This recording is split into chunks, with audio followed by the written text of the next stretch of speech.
Welcome back, dear adventurers and dreamers, to another enchanting chapter of 9 Lives, a Felidian Tale. I'm your host, Owen, and I'm delighted to have you join us once again as we journey through the magical world of Felidia. Before we begin, I want to thank each and every one of you for your continued support and love for these stories. It's your enthusiasm that keeps the magic alive, and it's an honor to share this adventure with you. As always, remember that this podcast is crafted to be a soothing bedtime experience.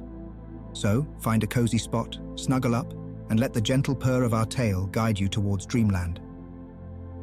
In tonight's chapter, we will join Finn and his companions as they leave the safety of Mossborough and venture into the ancient woods that lead to the mountains. Along the way, they'll uncover secrets of the past, discover their own growing strengths, and deepen the bonds of friendship that unite them. As they approach the mysterious shrine marked on their map, they'll find that every step of their journey brings new wonders and challenges. Whether you're a curious kitten or a seasoned adventurer, there's something in this tale for everyone. So close your eyes, open your imagination, and let's embark on tonight's adventure. And remember, in Felidia, every life is an adventure, and you have 9 of them to explore. Now let's begin. Chapter 6, Secrets Among the Trees. The sun was just beginning to rise when Finn and his companions gathered at the edge of Mossborough, preparing to leave the quaint village behind. The air was crisp with the promise of a new day, carrying the mingling scents of dew-drenched earth and freshly baked bread. Mossborough, with its cobblestone streets and thatched roof cottages, was slowly coming to life, the first signs of morning activity stirring in the cool dawn light. Waiting for them at the village's edge were 2 familiar figures. Stoneclaw, the stout and rugged tavern master of the Hearth and Paws, and Elder Briarwhisker, the wise and spry elder of Mossborough. "Leaving so soon?" Stoneclaw rumbled, his deep voice carrying a hint of concern. His thick fur, a rich brown flecked with grey, glistened with morning dew. He held out a small, worn satchel to the group. "I packed you some bread and cheese. It's not much, but it'll keep you going until you reach the mountains." Finn accepted the satchel with a grateful nod. "Thank you, Stoneclaw. We appreciate your kindness." Stoneclaw gave a nod, his stern face softening slightly. "Just make sure to come back with some good stories, lad. I've got a place by the fire for when you do." Elder Briarwhisker stepped forward, his sharp amber eyes scanning the group. His fur was silver, and his tail, though slightly bent with age, still moved with the grace of youth. He leaned on his carved wooden staff, its surface worn smooth by years of use. "The path you're taking is not an easy one," he said, his voice steady and filled with the weight of experience. "The mountain is old, and it holds secrets that even we, who have lived in its shadow for generations, do not fully understand. Be cautious and trust in one another." Lyric, ever the charmer, offered the elder a respectful bow. "We will heed your wisdom, Elder Briarwhisker, and I promise, when we return, we'll have stories that will light up the hearths of Mossborough for years to come." A small smile tugged at the corners of the elder's mouth. "I look forward to hearing them." With final farewells and words of encouragement, the party turned toward the path leading into the evergreen glades. The village of Mossborough, with its warm lights and cozy cottages, slowly faded behind them as they ventured into the dense forest that awaited. As the party stepped into the evergreen glades, the world around them seemed to shift. The towering trees, ancient and formidable, stood like sentinels, their branches interlocking above to form a canopy that blocked out much of the morning light. The path underfoot was narrow and winding, with roots and underbrush creeping onto the trail, as if nature itself sought to reclaim it. The air was cool and thick with the scent of pine, moss, and rich soil. Sunlight filtered through the leaves in narrow beams, casting dappled patterns of light and shadow on the ground. The sounds of Mossborough quickly faded, replaced by the rustling of leaves, the distant calls of birds, and the occasional snap of a twig from some unseen creature. "Ah, the evergreen glades," Lyric said, his voice filled with a mix of reverence and excitement. "One of the oldest forests in all of Felidia. They say these trees have stood since the dawn of time, their roots deep in the earth, their branches reaching for the sky." "Do you think the trees remember everything that's happened here?" Finn asked, his gaze sweeping the towering trunks with a sense of awe. Lyric grinned, his eyes sparkling with mischief. Perhaps. Or maybe it's just a story to remind travelers like us to tread lightly and respect the land. The group fell into a comfortable rhythm as they walked, the forest closing in around them. The path was narrow, winding through thick underbrush and clusters of ferns that brushed against their legs. The ground was soft underfoot, a thick layer of moss and fallen leaves cushioning their steps and muffling the sound of their passage. The trees, tall and ancient, loomed overhead, their trunks thick and gnarled with age. Some twisted into strange, almost unnatural shapes, their branches reaching out like the arms of ancient giants. The air was cool and damp, filled with the scent of pine and earth, and the sunlight filtered through the canopy in narrow beams, creating patterns of light and shadow that danced across the forest floor. As they ventured deeper into the woods, the light grew dimmer and the sounds of the forest seemed to grow louder, more pronounced. Birds called from the treetops, their songs echoing through the trees, and the occasional snap of a twig hinted at the presence of unseen creatures. The forest felt alive, as if it were a living entity, watching them, testing them. After a while, Lyric began to speak again, his voice lifting above the rustling leaves. This forest is old, and with age comes stories. I heard a tale from the villagers in Mossborough, one that's as old as the trees themselves. It's about a mischievous forest spirit named Bramblepaw, who loved to play tricks on travelers. Finn's ears perked up, intrigued. What kind of tricks? Lyric's grin widened, his eyes twinkling with amusement. The kind that makes you question your sanity. Bramblepaw would tangle their feet in roots, hide their belongings in the underbrush, and even change the direction of the path itself. Travelers would find themselves walking in circles for hours, completely lost. Sounds like a bit of a nuisance, Thornwhisker muttered, his amber eyes scanning the shadows for any sign of trouble. Oh, he was, Lyric agreed, but not out of malice. Bramblepaw was simply lonely. You see, he was the last of his kind left behind when the other spirits moved deeper into the forest. He longed for company, but his idea of companionship was a bit unconventional. What happened to him? Finn asked, feeling a pang of sympathy for the lonely spirit. One day, a young Felinid adventurer named Silverpaws came through the glades. Lyric continued, his tone growing more serious. Bramblepaw, of course, set about his usual mischief, but Silverpaws wasn't so easily fooled. He saw through every trick, and instead of getting angry, he offered Bramblepaw a deal. Silverpaws promised to visit the glades every year, bringing stories and gifts from the outside world, if Bramblepaw would guide him safely through the forest. And did Bramblepaw accept? Finn asked, already invested in the tale. Lyric nodded, his expression softening. He did. And so, every year, Silverpaws would return, and Bramblepaw would eagerly await his friend's arrival. They say that even now, if you listen closely, you can hear Bramblepaw's laughter in the rustling leaves. The story left a warm feeling in Finn's chest, and he found himself glancing around, half expecting to catch a glimpse of the mischievous spirit among the trees. The forest, with its deep shadows and flickering light, seemed alive with possibility, as if anything could happen here. The story left a warm feeling in Finn's chest, and he found himself glancing around, half expecting to catch a glimpse of the mischievous spirit among the trees. The forest, with its deep shadows and flickering light, seemed alive with possibility, as if anything could happen here. The path began to climb as the day wore on, leading them higher into the hills. The trees thinned slightly, allowing more sunlight to filter through the canopy, and the air grew fresher, carrying the scent of wildflowers hidden among the rocks. Finn noticed small, delicate blooms peeking out from the underbrush, pale blues, soft yellows, and vibrant reds that added splashes of color to the green landscape. During one of these climbs, Willowshade, the mage, slowed her pace and fell in beside Finn. She had been observing him quietly throughout the journey, her violet eyes thoughtful and calm. Now, as the path leveled out by a small stream, she seemed ready to share some of her wisdom.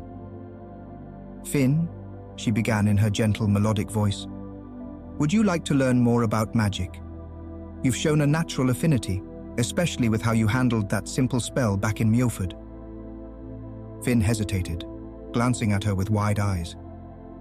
I'm not sure if I'm ready. Magic still feels so new to me." Willowshade smiled warmly, her expression encouraging. That's exactly why we practice. Magic is as much a part of you as your heart or your mind, but it takes time to understand and control. I'd like to teach you a simple exercise, one that will help you replenish your magic by drawing energy from the elements around you. Intrigued, Finn nodded eagerly. I'd like that. They stopped by the stream, its waters clear and cool as they flowed over smooth stones. The sunlight danced on the surface, creating shimmering patterns that caught Finn's eye. Willowshade knelt by the bank and gestured for Finn to join her. Water is one of the most receptive elements to magic, she explained, dipping her paw into the stream. It flows, adapts, and carries energy with ease. To draw magic from it, you must first attune yourself to its rhythm. Finn watched closely as Willowshade closed her eyes, her breathing slowing to match the gentle flow of the water. A soft, green glow began to emanate from her paw, spreading into the stream like ripples. Feel the magic within the water, she murmured, and let it flow into you. Finn mirrored her actions, placing his hand in the cool water. At first, he felt only the gentle current and the smooth stones beneath his fingers. But as he focused, he began to sense something more, a faint pulse, a subtle energy that seemed to dance just beyond his reach. He concentrated, trying to draw that energy into himself. It was slow and difficult at first, like trying to grasp a handful of mist. But as he relaxed, letting go of his tension, he felt the magic begin to flow. First a trickle, then a steady stream.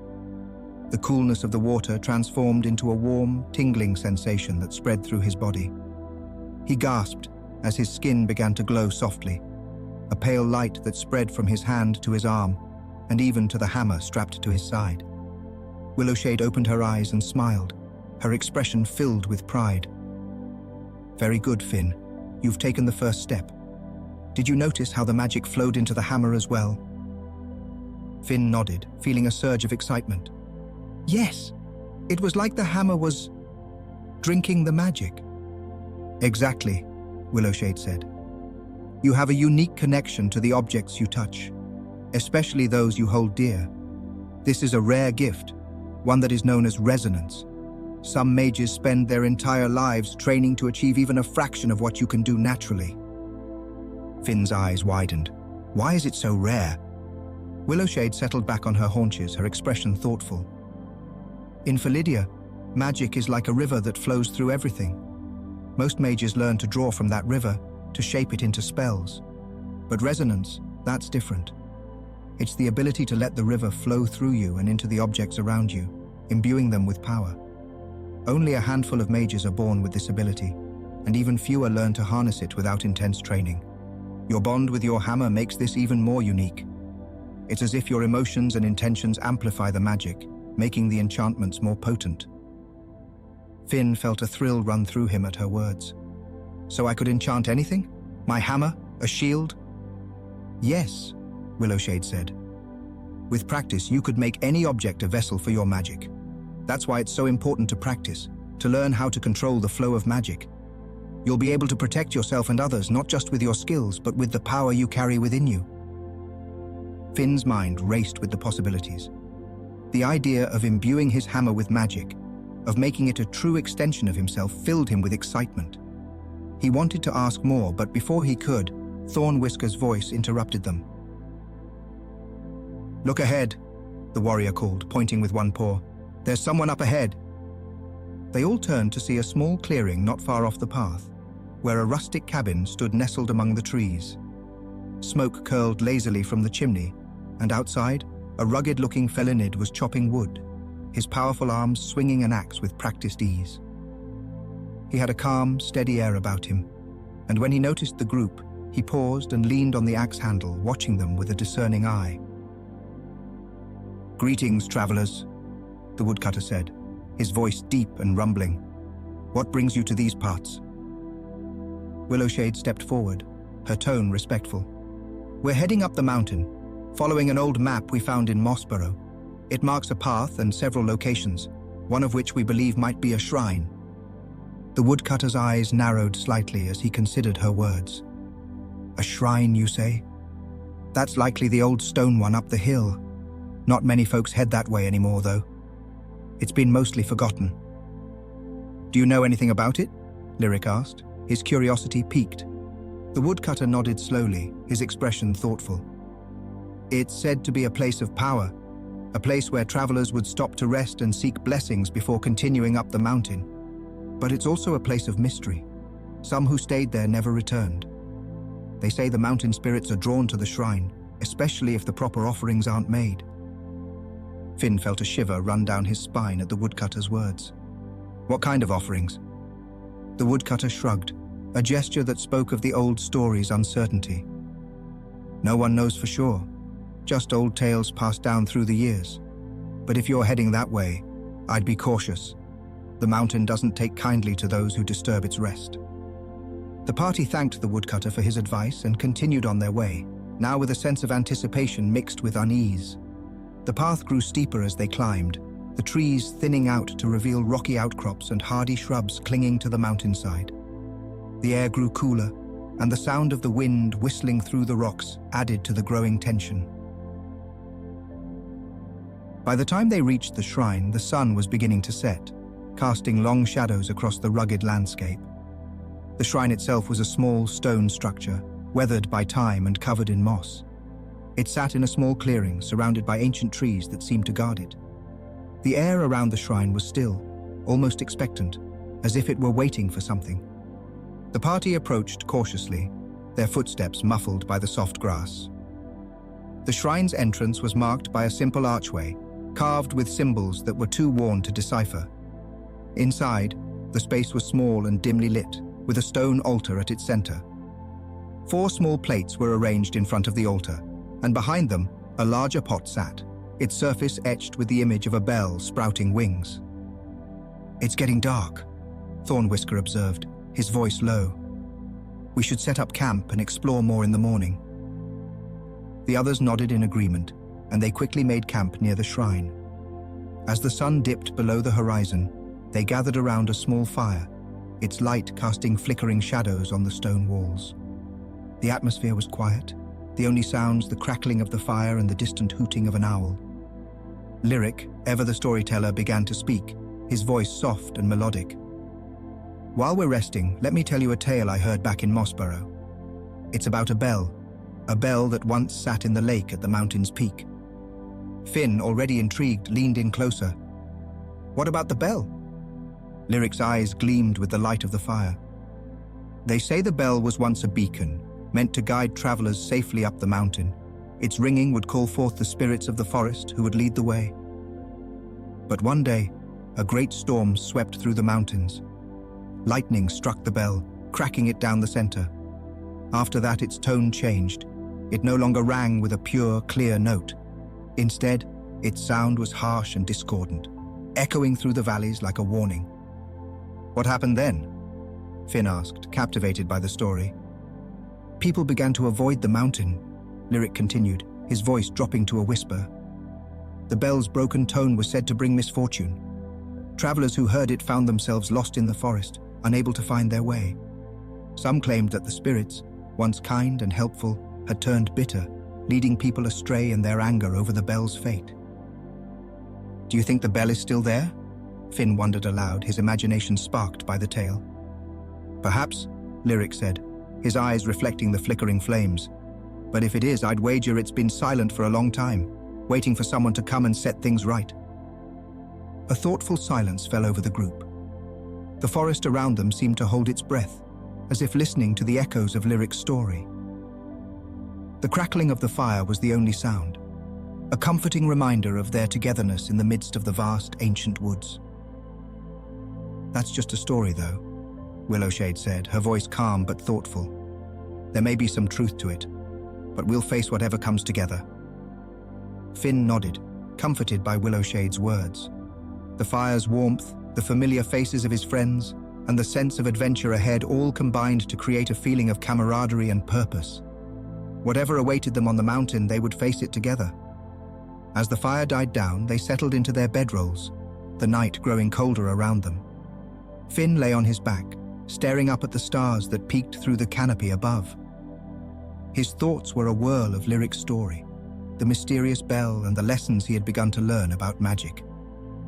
Sleep came slowly, but when it did, his dreams were filled with the sound of a bell, its clear, pure note ringing through the mountains, guiding him towards something unknown. Finn woke to the soft light of dawn filtering through the trees, a cool mist settling over the shrine.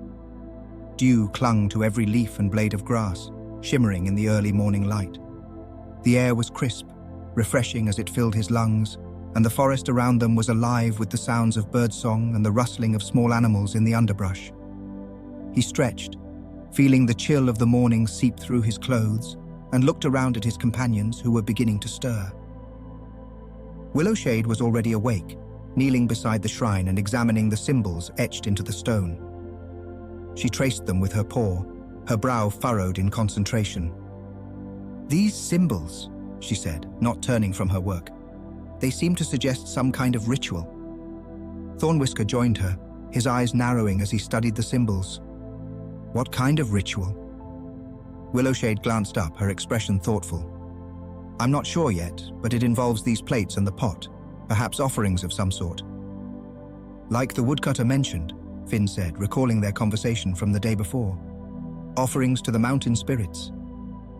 Willowshade nodded. "Yes, but what kind of offerings? There must be a clue here somewhere." The party spent the next hour examining the shrine, looking for anything that might give them a hint.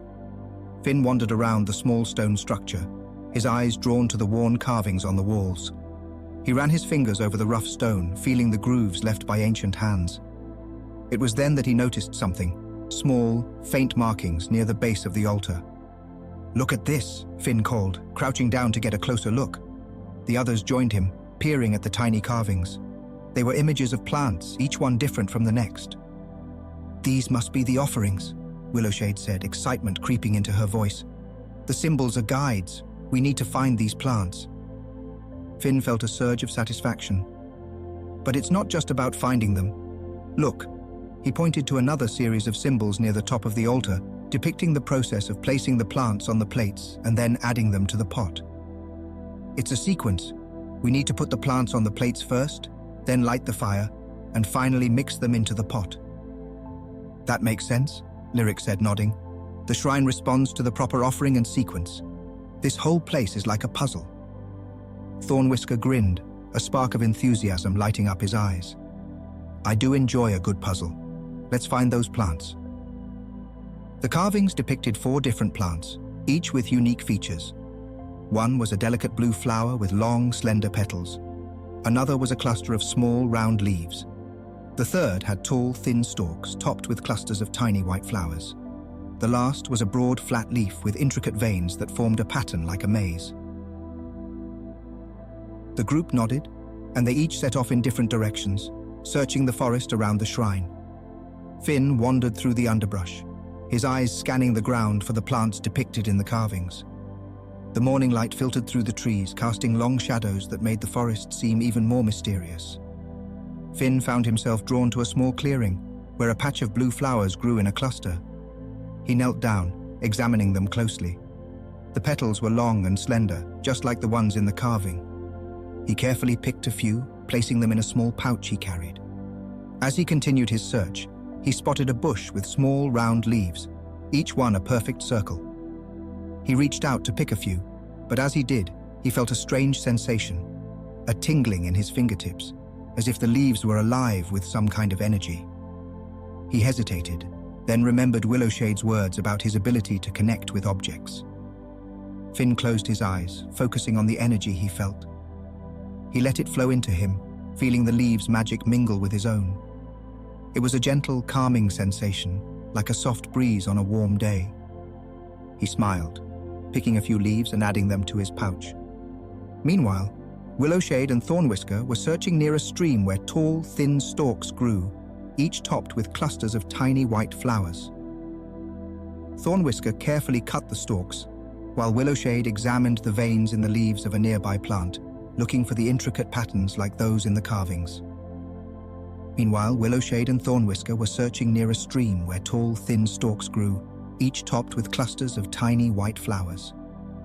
Thornwhisker carefully cut the stalks, while Willowshade examined the veins in the leaves of a nearby plant, looking for the intricate patterns like those in the carvings. The search took the better part of the morning, but eventually, each member of the party returned to the shrine, their pouches filled with the plants depicted in the carvings. They placed the offerings on the 4 plates, each one corresponding to the images on the altar. For a moment, nothing happened. The party exchanged uncertain glances, wondering if they had done something wrong. Finn's eyes fell on another set of carvings, almost hidden beneath a layer of moss on the side of the shrine. He brushed the moss away, revealing more instructions. "Wait," Finn said, tracing the newly uncovered carvings. "There's more. We need to light the fire under the pot and then pour water from the stream into it. After that, we add the plants, one by one." Willowshade nodded, her eyes bright with understanding. Of course, that must activate the ritual. Finn fetched water from the stream in a small pot, pouring it into the larger pot on the altar. Willowshade lit a fire beneath it, and soon the water began to bubble gently. As steam rose into the air, Willowshade carefully added the plants, following the sequence Finn had found. The altar began to glow with a soft golden light. The symbols on the stone walls brightened, and the pot in the center began to hum with a low, resonant tone. The fragrance of the mixture filled the air, earthy and fresh. The bubbling water turned a deep amber color, and the glow from the altar grew brighter. The mixture thickened, its surface shimmering with magical energy. Willowshade carefully ladled the elixir into small bottles, one for each member of the party. "This elixir will protect us as we continue up the mountain," she said, her voice filled with quiet confidence. "It's a blessing from the shrine, a gift from the mountain spirits." The party accepted the bottles with a sense of reverence, each one feeling the weight of the journey ahead. As they prepared to make camp for another night, Finn felt a sense of accomplishment mixed with anticipation.